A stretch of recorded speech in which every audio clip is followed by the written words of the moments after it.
사도행전 24장 이 말씀인데 그 24절부터 몇 가지를 설명하고자 합니다. 우리가 그동안 배웠듯이 사도 바울을 고발했던 유대인들의 무리는 이렇게 해도 저렇게 해도 잘 안 되니까 어쩌든지 바울을 제거하기 위하여 온갖 몸부림을 치는 가운데 드글로라고 하는 변호사를 매수를 하여 바울을 잡고자 합니다. 하지만 그럼에도 불구하고 바울에게는 일단은 선고가 유예되었습니다.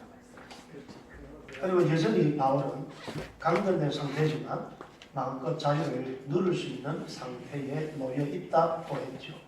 그때 총독 벨릭스가 사도 바울을 부릅니다. 왜 부르는가 하니까 자 24절 읽어봅시다. 수요일 후에 벨릭스가 간의 유대 여자 드루실라와 함께 와서 말을 불러 그리스도 예수 믿는 도를 듣거늘. 참 좋죠. 바울을 불러서 뭐 했다? 그리스도 예수에 관한 복음을 듣고자 했습니다.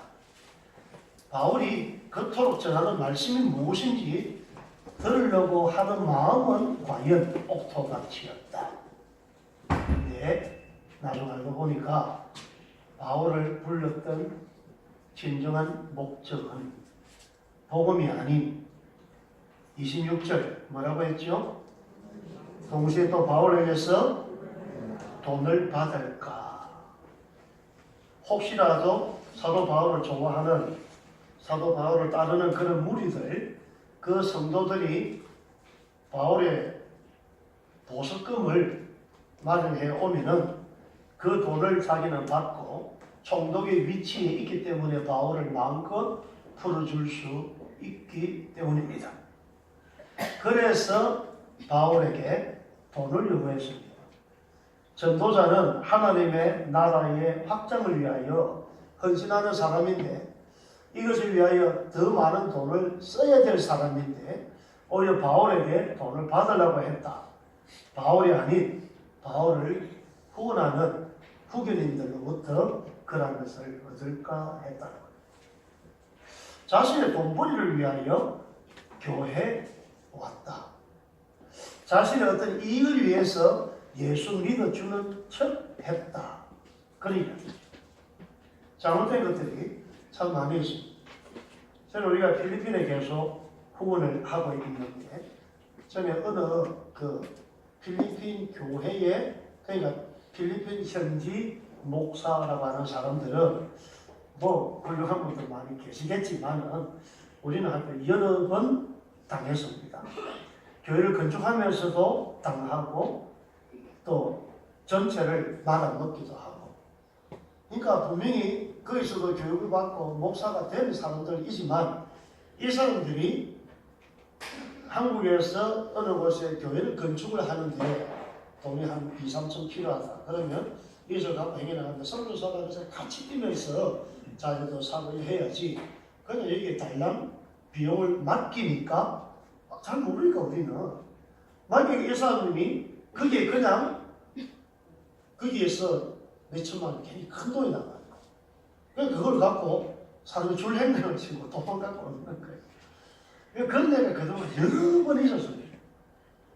그런 얘기를 굉장히 많이 해요. 그런데 이제 우리가 이것을 보고 뭐 달리 꼭 그와 같은 사람을 평가하기보다는 저와 여러분들도 교회를 통해서 신앙생활을 통해서 내 어떤 영역적 다른 목적이 있는 것으로 교회에 나온다고 하면은 나도 그와 똑같아. 나도 벨릭스가 된다는 거죠. 우리가 교회에 어떤 마음으로 나아왔느냐. 이것은 우리 믿음을 따라 나오지 않습니까? 예수 믿고 구원받기 위해서 나오지 않습니까? 내가 하나님의 말씀을 듣고 내 생각을 고치고 새롭게 하기 위해서 나오는 것 아닙니까? 그런데 그게 아니라 예수를 빙자해요. 마술사 시몬과 같이 자꾸만 사람들에게 더 큰 돈을 얻을까, 더 큰 돈을 벌 수 있을까 이런 마음으로 행해 나갔다.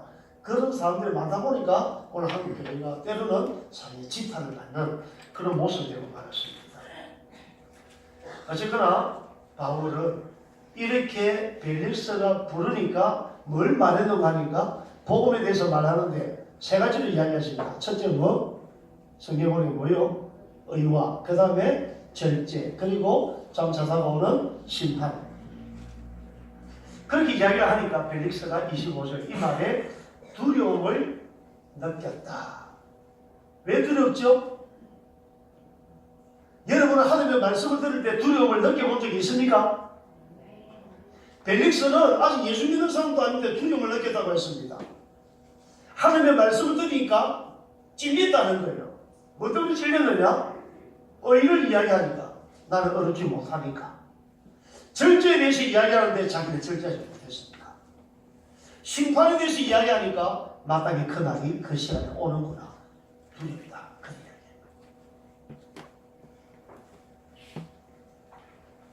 근데 어떤 의미에서 보면 이 사도 바울이 참 이 멋대가리도 없고 눈치도 없고 그런 것 같아요. 사도 바울은 지금 구금될 상태이고 총독 벨릭스는 그 총독의 권한을 이용해서 자기 마음대로 사도 바울을 죽일 수도 있는 거예요. 풀어줄 수도 있는 거예요. 권한이 자기에게 있습니다. 그런데 이 권한을 갖고 있는 사람한테 사도 바울이 뭘 이야기했다? 각하. 우리가 며칠 전 배운 것 같이 더둘로 변호사 같이 우리는 각하로 말미암아 우리나라가 이렇게 태평하고 많이 개선이 되고 우리 민족이 잘 살게 되고 이렇게 통치를 잘해주시니 참 감개무량합니다. 고맙습니다. 이래 해도 모자랄 판인데 사도 바울은 벨릭스가 갖고 있던 부정과 부패에 대해서 정확하게 지적을 해버립니다. 의와 절제와 심판에 대해서. 그러므로 이 말은 자신의 석방을 위해서 전혀 도움이 되지 않는 그런 말입니다. 벨릭스는 도덕적으로 굉장히 부패한 삶을 살았고 또 벨릭스와 연관되지 않은 범죄는 세상에 없다 할 정도로 타락한 정치인이었습니다. 본인 스스로가 더 잘 알죠. 또 그 안에 유대 여자 드루실라도 벨릭스 못지않은 부패한 삶에 물들어 있었습니다. 이 여자도 원래 남편하고는 안 되겠다. 정치적 야심을 따라서 자기가 강제 이혼하고 즉 권력을 이용해서 이혼했죠. 그러고 나서 이 벨릭스한테 붙어서 같이 이 야망을 불태워 갔던 사람입니다.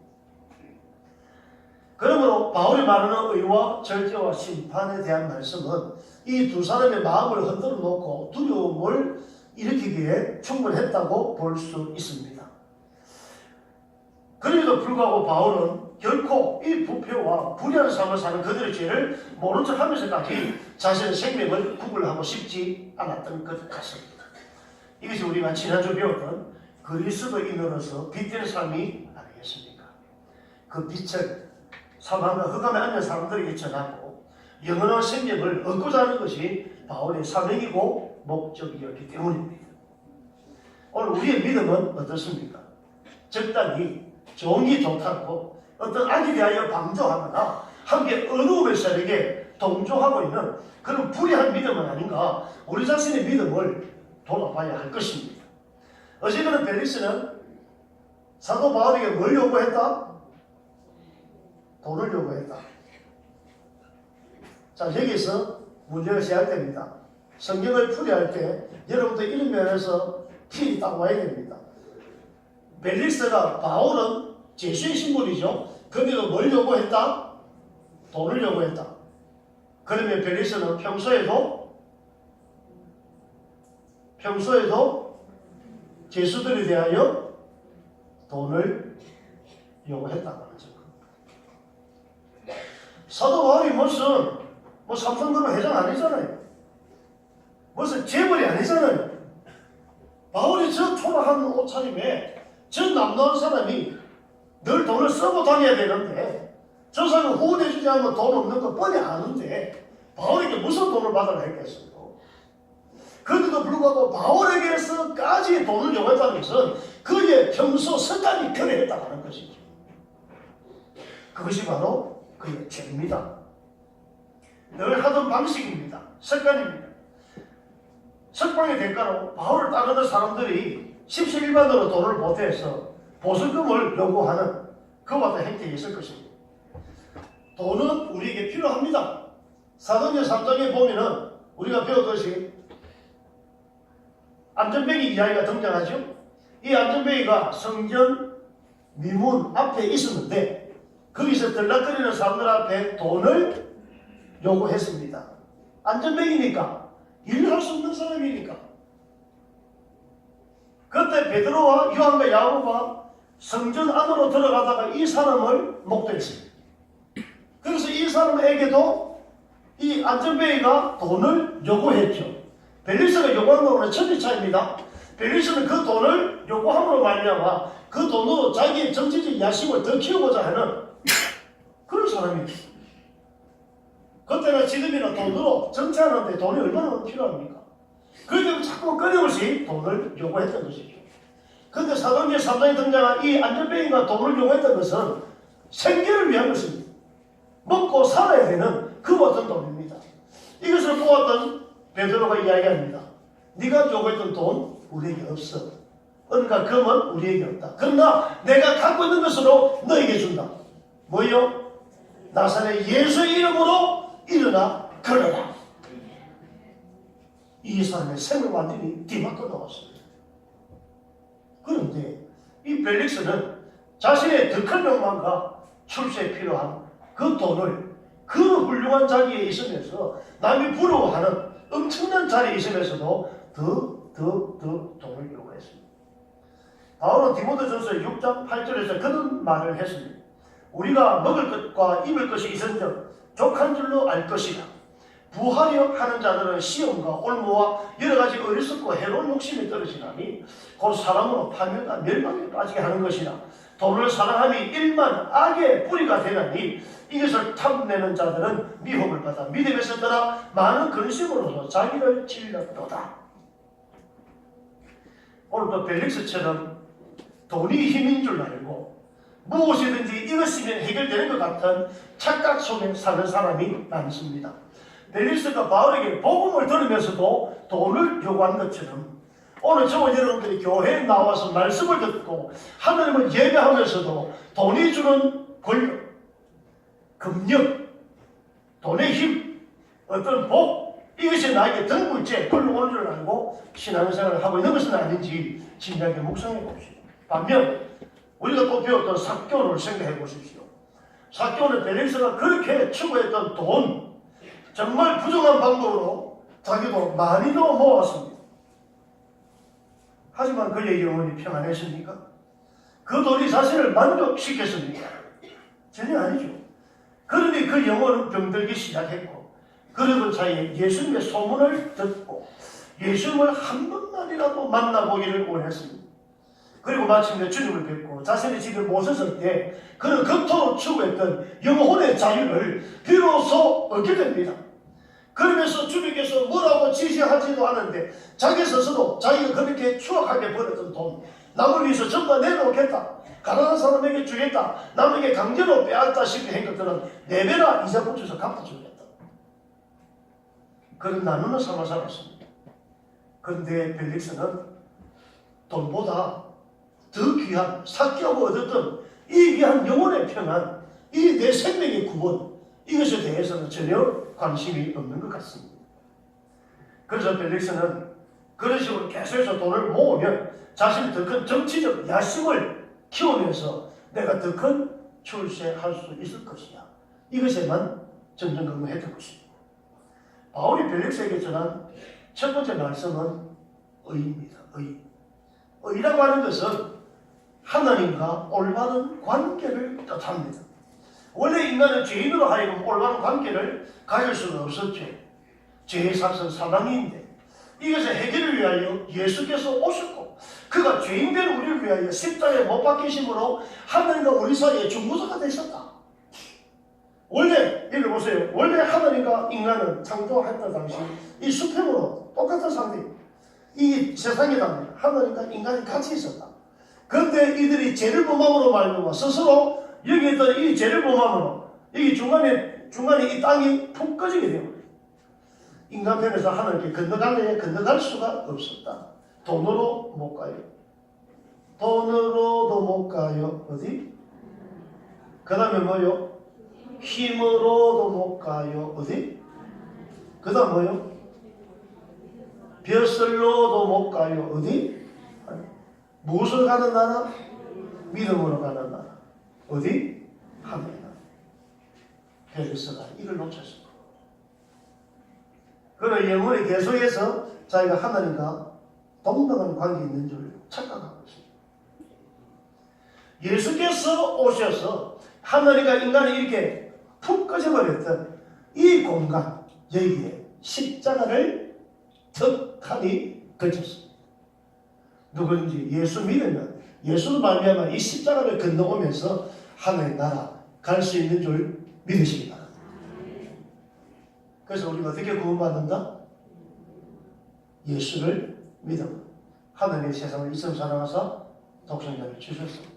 이제 누구든지 저를 믿는 자마다 멸망치 않고 영생을 얻게 하려 하십니다. 이 죄의 문제를 제거함으로 우리는 하나님 앞에 더 이상 죄인이 아닌 의인으로 인정받아 사는 은혜를 얻게 되었습니다. 그러므로 바울은 빌립스도 당신 안에 들으시라도 죄인으로서 더 이상 부패한 삶을 살지 말고 그리스도 예수로 말미암아 죄사함 받고 하나님의 관계를 먼저 회복하시오.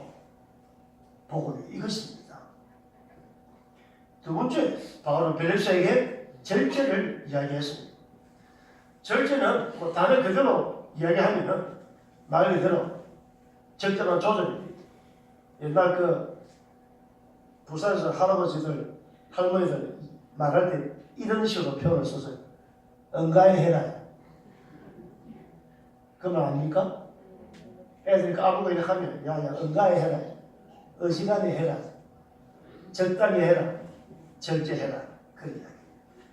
근데 헬라의 원뜻을 보면은 이 절제라는 말이 그런 응가히 하는 게 아니고 적당히 하는 것이 아니고 좀 절제하는 것이 아니고 아예 죽이라. 끊어라. 제거해라. 이런 뜻으로 되어 있습니다. 예를 들어 도박 중독자에게 필요한 절제는 도박 좀 들락거리는 것을 매일 하는 걸 좀 절제해야 됩니다. 이제 일주일에 한 번만 가야 되겠다. 한 달에 그 몇 번만 가야 되겠다. 그것이 절제가 아니다. 담배 같은 거 보면 어디서 길에 지나가다 보니까 담배가 떨어지니까 뉴스 나던 대로 그렇게 담배 가게에 뭐가 있어요? 아주 흉측한 그런 거죠. 어떤 사람 이빨이 상해가지고 다 빠지고 뭐 할 때 괴물 같은 그림을 그려놨어요. 그래가지고 뭐 지나친 흡연은 당신도 이렇게 될 수 있다 하여튼 그런 경고입니다. 그러면은 하면 큰일 나잖아요. 안 팔아야 되는데 안 팔면 정부 수입이 없으니까 팔아요. 파는데 어떻게 해라? 절제하시오. 이 성경에서 말하는 절제는 그게 아닙니다. 아예 끊어라. 안 그러면 네가 죽는다. 술 중독도 마찬가지예요.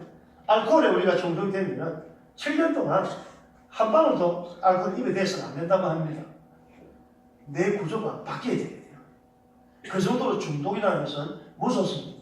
내가 매일 술 마셨던 사람이 이제 절제해야지. 오늘 말씀드렸으니까.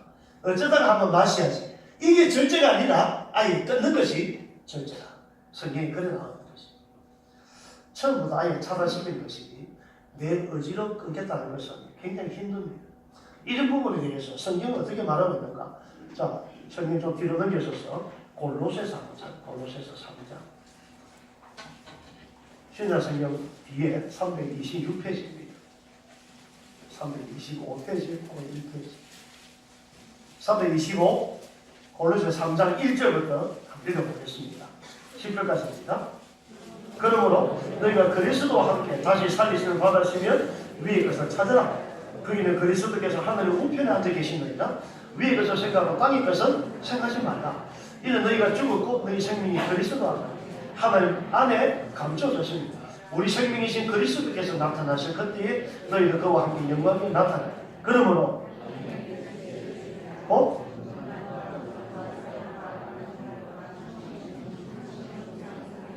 이것들로 말미암아 너희도 8절 이제는 너희가 이 모든 것을 벗어버리라. 곧 분함과 노여움과 악의와 비방과 너희 입에 부끄러운 말이라. 너희가 서로 거짓말하지 말라. 옛 사람과 그 행위를 벗어버리고 새 사람을 입었으니 이는 자기를 창조하신 이의 형상을 따라 지식이 가진 설계하심을 입은 자이다. 아멘. 여기 특별히 5절 처음에 보면 그러므로 땅에 있는 지체를 뭐 해라? 죽이라. 8절에 벗어버리라. 이게 거기서 말했던 절제를 뜻합니다. 이것이 이루어지지 않으면 우리는 하나님 앞에 바른 믿음의 삶을 살 수가 없다. 성도에 있어서 절제라고 하는 것은 어느 정도는 되지 않느냐가 아니라 이것 때문에 내가 죽을 수 있기 때문에 아예 끊어버리라. 우리는 잘 알면서도 실천하기가 어렵다 합니다. 그래서 그래 말하는 것, 베드로에게 예수께서 뭐라고 하셨죠? 같이 기도하자니까 베드로가 짰죠. 네가 마음에는 원이로되 너가 약하다? 육신이 약하다. 저 여러분들도 육신이 약한 거 인정합니까? 약해요. 그래서 우리들도 언제든지 넘어질 수 있다고 하는 것을 생각해요. 이 절제를 뜻하는 이 헬라어에 보면 엔 크라테이아 이렇게 되죠. 엔은 인, 그러니까 안에라고 하는 그런 뜻이고 크라테이는 힘, 능력 이것을 뜻하는 것입니다. 근데 이게 그럼 그 어떤 힘 안에서라고 하는 그런 뜻인데 절제가 내 원대로 내 생각대로 잘 안 된다. 어떻게 되겠느냐? 힘을 받아야 돼. 근데 힘 안에서 누구의 힘? 그리스도 예수 안에서 성령의 힘을 받아야 된다. 주님의 힘 안에서 우리가 비로소 진정한 절제를 할 수 있는 줄 믿으시기 바랍니다. 울어도 못하네. 이제는 뭐죠? 힘써도 못하네. 참아도 못하네. 다 못하네. 그 다음 뭐요?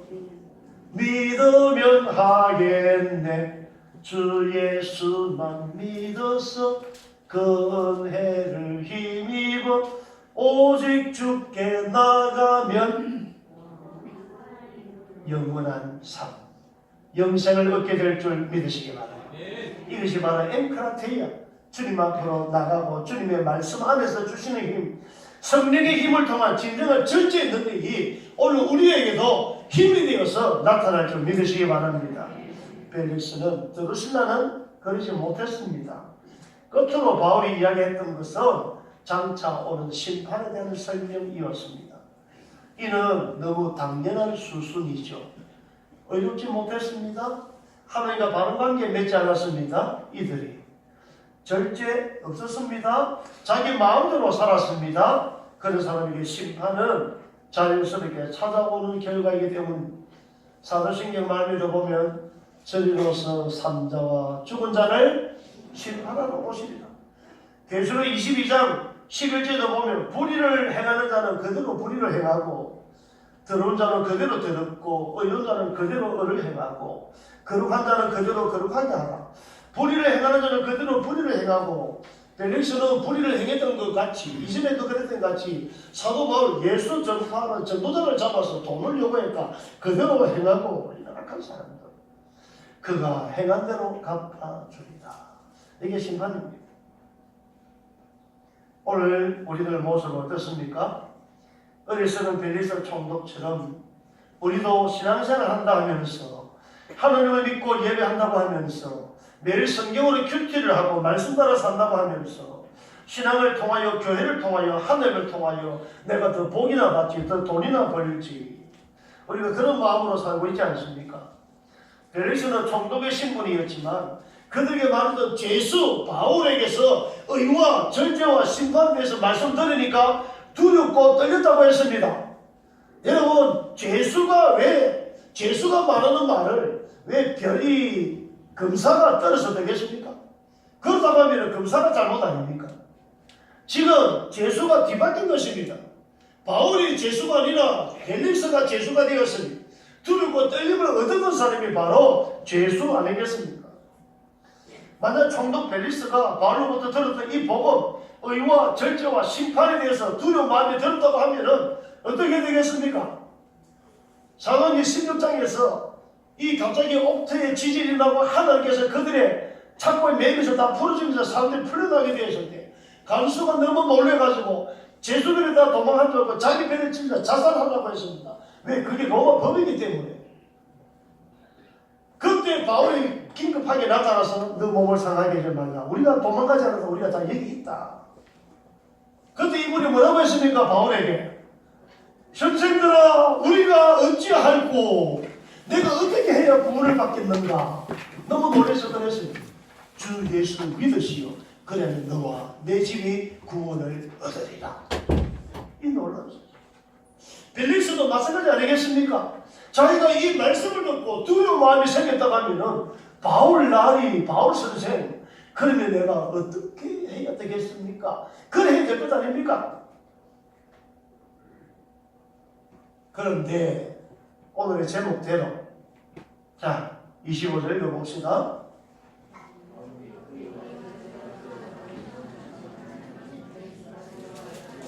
두려워하여 대답하되 지금은 가라. 내가 틈이 있으면 너를 부르리라. 지금은 가라. 바울, 네 말 맞는데 지금은 듣고 싶지 않아. 바울, 네가 말하는 의와 절제 맞아. 그러지 못하면 반드시 심판이 온다는 거 알지. 나도 나이 들어가고 나도 힘도 빠지고 결국은 심판이 오겠지. 하지만 지금은 이대로 살고 싶어. 내가 행한 일, 내가 걸어온 길, 내가 좀 불의가 있고 부정이 있고 정의롭지 못한 것도 알아. 하지만 지금은 아직 출세해야 돼. 그런 거 일은 안 하지. 지금은 생각하고 싶지 않아. 지금은 좀 더 벌어놓고 노후를 위해서 쌓아놓고 나이 들어서 야망도 사라지고 힘도 없으면 그때는 나도 의롭게 살 거야. 당연히 절제해야지. 죽음을 통하여 다가오는 심판도 예비하면서 회개도 할 거야. 그런데 지금은 듣고 싶지 않아. 자꾸 나 찌르는 소리 하지 마. 지금은 가. 다음에 들을게. 틈이 있으면 고칠 거야. 벨릭스에게 과연 그런 기회가 왔을까요?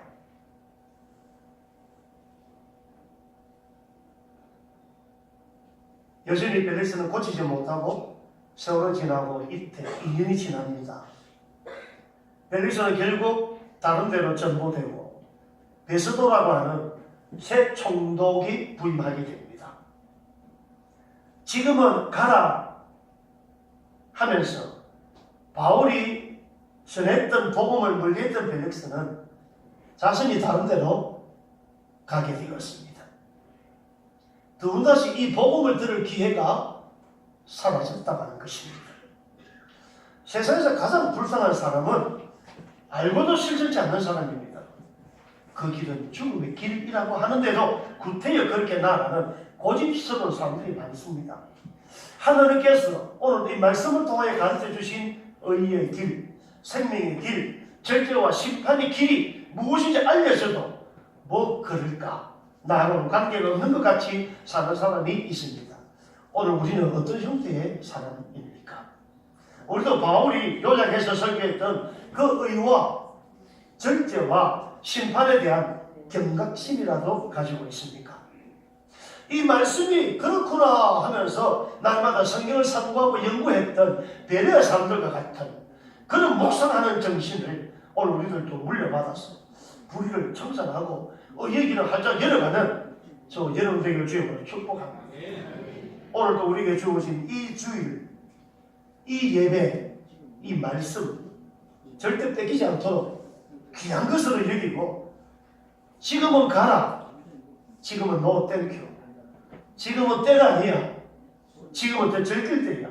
절제는 무슨 이런 소리를 하면서 말씀도 안 듣고 교회도 안 나오고 주일도 안 지키고 하나님도 말씀도 내 관심권 밖으로 돌린다고 하면은 그 마지막은 반드시 심판이 찾아옵니다.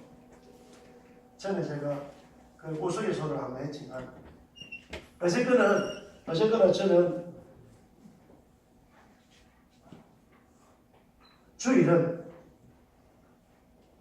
따져본 적이 없습니다. 모태신앙에서 그런 것도 있지만 주일날 어디 다른 데서 뭐 한다고 하면은 상상을 하지 못하고 살았기 때문에 제가 유일하게 범했던 것은 군에서 범했던 딱 한 번 군대 비상으로 간첩이 왔다 해가지고 비상이 내려가지고 같이 잔다고 산으로 들어가 있었는데 그때도 주일이었어. 그래서 그때는 못하고 이 작전이 해제되고 나면 화요일 저녁에 다 모여서 군인들 불러서 예배를 드렸던 그런 기억이 하나 있습니다. 또 하나는 중학교 2학년 때 교회 안 하고 낚시하러 갔습니다. 그래도 중학생이기 때문에 옛날에는 어릴 때 중학생 정도 되면 어른들 예배에 다 참석을 했어요. 11시 예배를 참석하고 오후 2시가 되면 중고등부 예배를 하는데 내가 왜 중고등부를 다녀야 돼? 나도 내 마음대로 할 수 있지. 그러면서 빠져서 부산 저 바닷가 가서 낚시하러 갔습니다. 가서 재밌게 낚시하고 있는데 혼자서 어디서 옛날에는 종철자리 교회에 낚시하고 있는데 종소리가 땡그랑 땡그랑 들린 교회 오라는데 그런 신호죠. 어느 그 바닷가 동네 교회가 땡그랑 하는데 내가 양심이 지려가지고 땡그랑 희준아 땡그랑 뭐하니 땡그랑 낚시하니 땡그랑 네가 낚이겠네. 땡그랑 소리가 그렇게 양심이 다치게 돼. 그래가 진짜 중학생이니까 눈물이 나가지고 야, 잘못하다가 내가 물에 빨리 죽겠다. 그래가지고 낚시고 놓고 다 때려치우고 다시 치우고 다시 오니까 교회 다 마쳤거든요. 중고등부. 그게 저는 유일하게 빠지고 그때부터 저희가 낚시를 안 합니다. 꼴까 우스갯소리지만 여러분 주일도 소중히 여길 수 있기 바랍니다. 말씀을 귀하게 여기시기 바랍니다. 이게 맞는데 저게 맞는데 목사 말씀드리니까 이게 나오라. 그런데 지금은 가라. 지금 목사님 가라. 지금 말씀도 가라. 지금은 조금 타라. 나중에 내가 믿을게. 이런 사람이 많이 있습니다. 그래서 이렇게 기회가 왔을까? 기회가 사라졌어요. 그래서 고린도후서 6장 1절에 보면 뭐가 나오는 1절이제 우리가 하나님의